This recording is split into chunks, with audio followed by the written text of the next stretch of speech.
و دیگر سوال که الله عز و جل عرش رو خلق کردگی است و به احتیاج ندارد. بله الله عز و جل عرش یکی از بزرگترین مخلوقات الله عز و جل است و الله عز و جل عرش را خلق کردگی است و الله برای عرش است. عقیده اهل سنت و جماعت است و عقیده علمای السلف است رحمهم الله که الله عز و جل برای عرش است. الرحمن علی العرش استوى.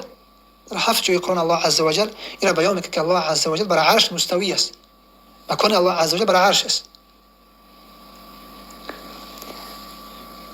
و این اثبات کردن این که الله بر عرش است معنای این ندارد که الله احتیاج به عرش دارد. احتیاج به عرش دارد نه. چون که عده از اهل مبتدیع و از اهل بدعت همین برداشت غلط و نادرست را میگیرند که اگر بگیم که الله بر عرش است پس احتیاجمندی الله را بیانگر است و این یک شبهه بزرگی از اهل بدعت است. الله عز و جل ذات عظیم و بزرگ است. ذاتی است صمد بی نیاز است و این که یک صفت رو برای الله عز و جل اثبات کردن معنای این ندارد که الله عز و جل به او چیز احتیاجمند است و نیاز دارد. همین اهل بدعت برای الله عز و جل صفت علم رو صفت قدرت رو اثبات میکنن، صفت سمع شنیدن رو و صفت دیدن رو. از این خاطر الله عز و جل عرش رو خلق کرد و الله عز و جل بر عرش است و الله عز و جل عقیده اهل سنت و جماعت است که به هیچ یک از مخلوقاتش نیازمند و احتیاجمند نیست. زیرا الله عز و جل فرمود که قل هو الله احد الله الصمد. الله الصمد، الله ذاتی بی نیاز است. ما هیچ وقت مثل اهل بدعت الله عز و جل و ذات الله عز و جل را در این افکار ناقصمان، در این فکرهای ناقصمان به مخلوقات تشبیه نکنیم. به این افکار ناقصمان ذات عظیم و بزرگ را به الله عز و به مخلوقات الله عز و جل مانند نکنیم. زیرا قاعده بزرگ در اسماء و صفات این است که لیس کمثله شیء و هو السمیع البصیر. لیس کمثله شیء و هو السمیع البصیر. مانند الله عز و جل هیچ چیزی نیست. صفات الله عز و جل عظیم و بزرگ هستند و فرق است بین صفات الله عز و جل و صفات بندگان الله عز و جل. برای بندگان الله عز و جل صفات شنیدن، صفات دیدن، صفات علم، صفات قدرت هست، اما صفات الله عز و جل اعلا و بالا هست و مانند نیست به مخلوقاتش. شنیدن الله عز و جل و دیدن الله عز و جل و قدرت الله عز و جل فرق میکند از شنیدن و دیدن مخلوقاتش.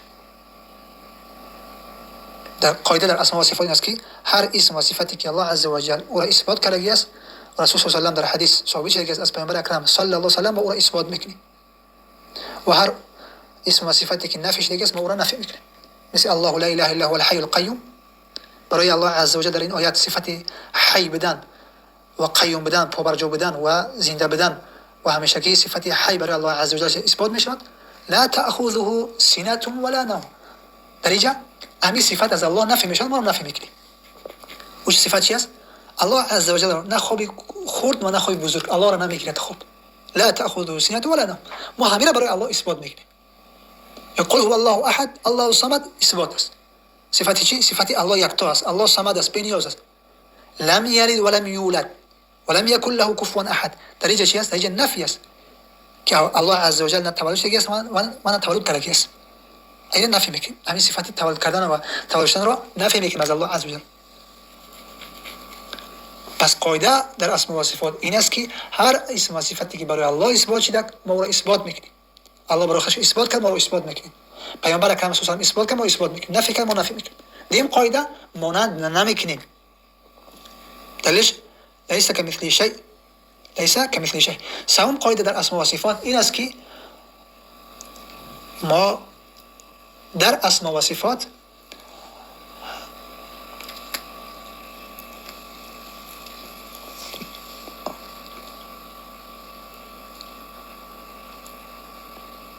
کیفیت نمیدهیم. سوم قاعده این است که ما در اسم و صفات کیفیت نمیدهیم. این کیفیت چگونگیشه ما نمیتونیم گفته، زیرا الله عز و جل بر ما خبر داده نیست. الله بر عرش است، چگونه بر عرش است ما نمیتونیم. الله نزول میکرد حصه آخری شب برای نزول میکنه، را اثبات میکنه صفت نزول الله عز وجل، چون که حدیث از صحیح بخاری و دیگر سنن میآید.